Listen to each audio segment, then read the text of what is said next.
Washington State, the Evergreen State, is located in the beautiful Pacific Northwest. Its waterways and varied landscape make infrastructure a challenging proposition. Washington roadways wind through lush valleys and climb scenic mountain passes. They also cross rugged canyons and spectacular waterways. Washington could not connect all the transportation dots of its incredible topography without the help of an engineering marvel called the bridge. The Washington State Department of Transportation alone uses more than 3,000 bridges to fulfill its mission to move people and commerce all around the state. Bridges are not only the fusion of engineering and art, they are essential pieces in the transportation puzzle. A surprising array of bridge types can be found throughout Washington. But there is a significant distinction that sets one type of bridge apart from all others: the movable bridge.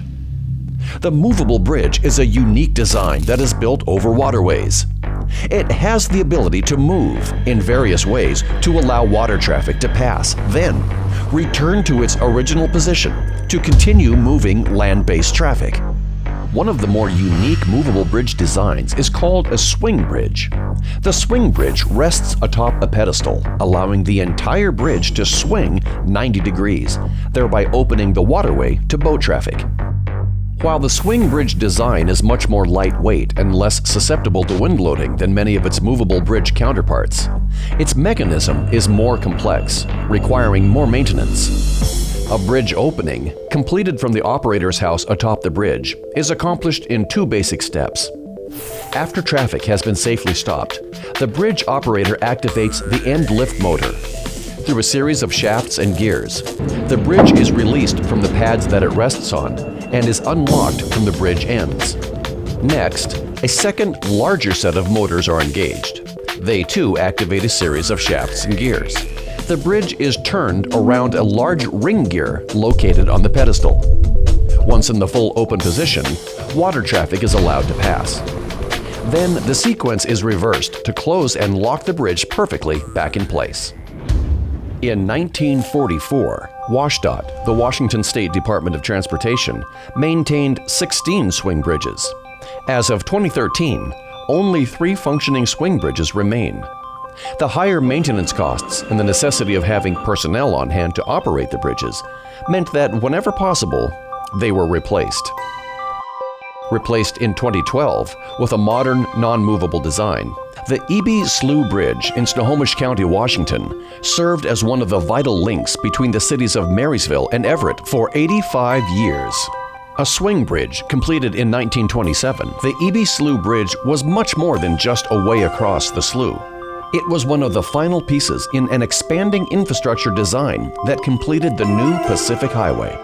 In the early 1900s, the Pacific Highway was an ambitious project to build a highway running from Canada to Mexico. The completion of the highway in Washington meant that, among other things, the much-needed connection between the neighboring cities of Marysville and Everett was established.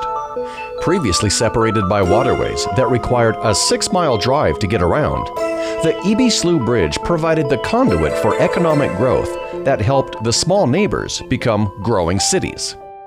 At 85 years old, the Ebey Slough Bridge marked a time in the history of the Pacific Northwest when growth inspired further growth. Commerce boomed as the hard-working bridge provided passage for both highway and waterway. It was a simpler time, but a vibrant time. Ironically, the growth provided by the rugged old bridge ultimately led to its demise, as in later years, it could no longer support the traffic demands being put upon it. Now, replaced by a wider, stronger bridge, the old Ebey Slough Swing Bridge will be remembered as a tough, reliable, versatile bridge that served long and well.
Well, when I was a kid, Dad used to work, of course, at the bridge here when I was about 3 years old. I was born 24, the bridge 27, and he had a job. He helped build the bridge, cement worker. Then we had the job, we moved to town, got indoor plumbing. And as a kid, I used to come down once in a while, and Dad take me down. But kind of long memories ago.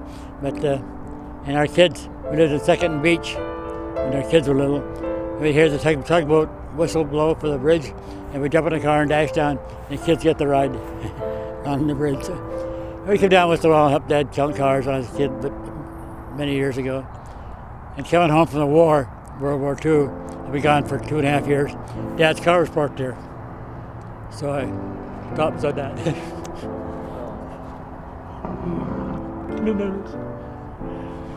Stories will help. Anyhow, good old days. And Dad very seldom worked day shift. He did other odd jobs, but the guys that come down, he worked swing shift. They'd get out about 8 o'clock, come home. And days he'd clean houses and do things. But Dad came to the country in 19 years old from Denmark, and his dad in Denmark was in the highway department in Denmark. So he kind of moved on down. And our son Gary worked in the highway department. So 3 generations of highway department. So.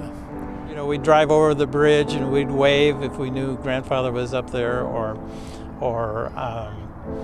we'd always say, well, we're on Grandpa's bridge, or something like that. I kind of have memories of hearing that as we went over the bridge. And you know, and when I lived here in town, I graduated from the local high school here and went to community college in Everett, so I had to use this bridge, you know, so it's like it just, like many others, it's just a fond memory to go over it and back. And so this was a part of my growing up, and there used to be a great bunch of guys in those days. They weren't supervisors like they are now, and about 15 or so, they come down here. They kind of got the name River Rats, and when we come down here, we swim in the slough here.